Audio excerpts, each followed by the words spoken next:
Hello friends, स्वागत है एक बार फिर से आपके अपने चैनल VIIC में। और मैं अमित कुमार सोनी हार्दिक हार्दिक अभिनंदन करता हूं, स्वागत करता हूं। दोस्तों, सब्सक्राइब जरूर करते चलें, शेयर भी करा करें वीडियो को, पसंद आता है तो लाइक करें, साथ ही साथ बेल आइकॉन पर प्रेस करना बिल्कुल ना भूलें।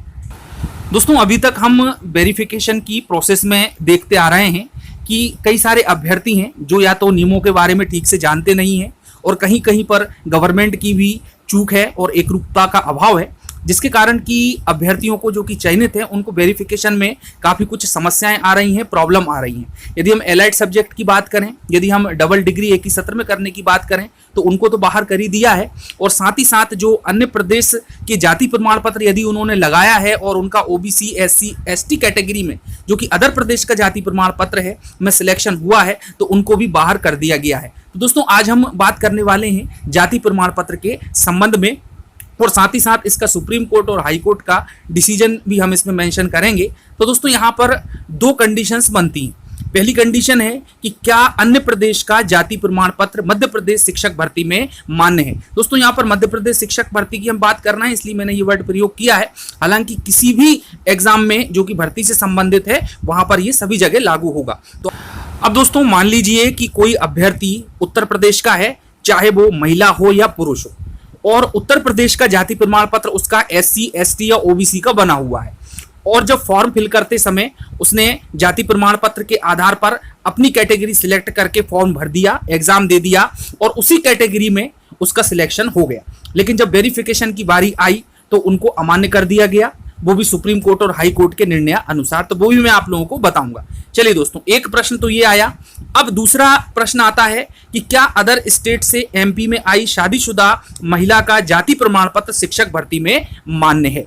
तो दोस्तों, मान लीजिए कि उत्तर प्रदेश की महिला की शादी मध्य प्रदेश में होती है और उत्तर प्रदेश में वही महिला SC ST या OBC में आती है और यहाँ पर वो जाति प्रमाण पत्र के आधार पर अपना फॉर्म फिल करती है, उसका सिलेक्शन हो जाता है, लेकिन जब वेरिफिकेशन होता है तो हाई कोर्ट का हवाला दे करके उसको वेरिफिकेशन से बाहर कर दिया जाता है। अब दोस्तों, यहाँ पर ऑब्जेक्शन लिया है और कोर्ट केस भी किया है कि भाई जो महिला है वो काफ़ी समय से 15-20 साल से मध्य प्रदेश में रह रही है, उसका तो मूल निवास भी मध्य प्रदेश का हो गया है और शादी यदि हो गई है और सरनेम यदि सेम नहीं है तो सरनेम भी चेंज हो गया है। तो इस प्रकार से जो जाति प्रमाण पत्र है उसको मान्य नहीं किया जाना कहाँ तक उचित है, और ये बिल्कुल भी सही नहीं है कि जो जाति प्रमाण पत्र है उसको मान्य ना किया जाए। तो अब दोस्तों, इस पॉइंट को लेकर के हाई कोर्ट में केस किया गया शादीशुदा महिलाओं द्वारा जो कि अन्य प्रदेश की हैं, और हाई कोर्ट ने जो डिसीजन दिया है उसके बारे में हम पूरी डिटेल में चर्चा करते हैं। तो दोस्तों, 2020 का ही ये डिसीजन है, बहुत ज़्यादा पुराना नहीं है, और निश्चित रूप से जो आगे आने वाला समय है जिसमें कि वेरिफिकेशन होना है तो उसमें इस प्रकार की कोई प्रॉब्लम ना आए और किसी भी प्रकार से दिक्कतों का सामना ना करना पड़े, इसके लिए ये जानकारी बहुत ज़रूरी है। और चूंकि हाई कोर्ट का ये डिसीजन है इसलिए ना तो गवर्नमेंट इसमें कुछ कर पाएगी और ना ही अन्य कोई। तो आइए दोस्तों, जानते हैं कि क्या उसकी रूलिंग रही है, हाई कोर्ट ने क्या डिसीजन दिया है इसके संबंध में जब याचिका लगाई गई।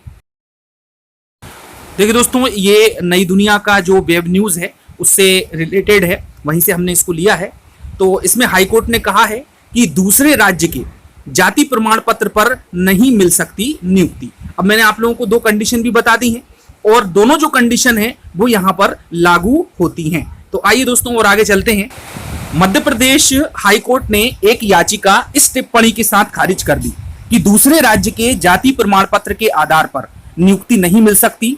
मामला स्कूल शिक्षा विभाग के अंतर्गत उच्च माध्यमिक शिक्षक पद पर भर्ती से संबंधित था।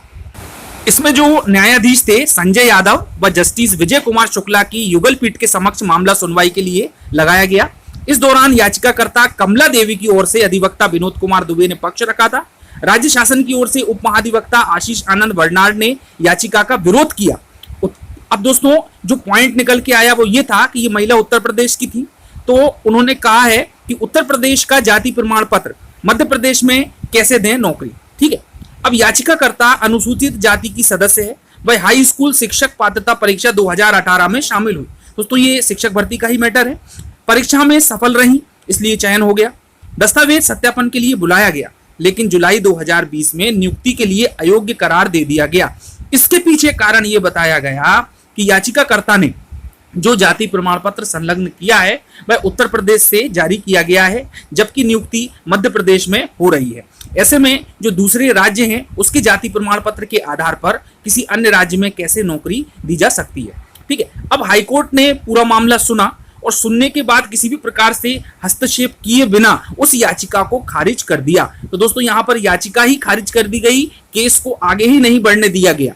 इससे पूर्व याचिकाकर्ता की ओर से उसके अधिवक्ता ने वीडियो कॉन्फ्रेंसिंग के जरिए काफी तर्क रखे, लेकिन राज्य की ओर से सुप्रीम कोर्ट व हाई कोर्ट के न्याय दृष्टांत रेखांकित करके उन्होंने अपना फैसला दिया और इस तरह साबित किया गया कि याचिका खारिज किए जाने के योग्य है। दोस्तों यदि जो सुप्रीम कोर्ट डिसीजन दे देता है तो हाई कोर्ट भी उसी डिसीजन को फॉलो करता है और उसी को फॉलो करते हुए, उसी को मेंशन करते हुए उन्होंने जो है इस याचिका को सुनवाई करने से आगे ही नहीं बढ़ने दिया। तो अब दोस्तों यहाँ पर ये काफी कंडीशन देखने को मिल रही है और हमने भी देखा कि वेरिफिकेशन में कई जिलों में जहां वेरिफिकेशन हुआ है ऐसी महिलाएं आई हैं जिनका की जाति प्रमाण पत्र दूसरे राज्य का था और उनको वेरीफाइड नहीं किया जा रहा है। तो दोस्तों इसमें ना तो गवर्नमेंट कुछ कर पाएगी ना ही कोई अन्य कुछ कर पाएगा। ये बिल्कुल क्लियर मैटर है कि अन्य प्रदेश का जाति प्रमाण पत्र, चाहे वह महिला या पुरुष, उत्तर प्रदेश का हो, बिहार का हो, राजस्थान का हो या फिर अन्य किसी भी प्रदेश का हो,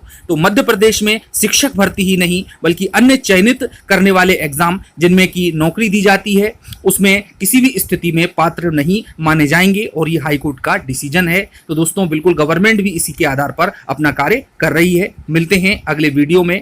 धन्यवाद। जय हिंद। चैनल को सब्सक्राइब जरूर कर लें।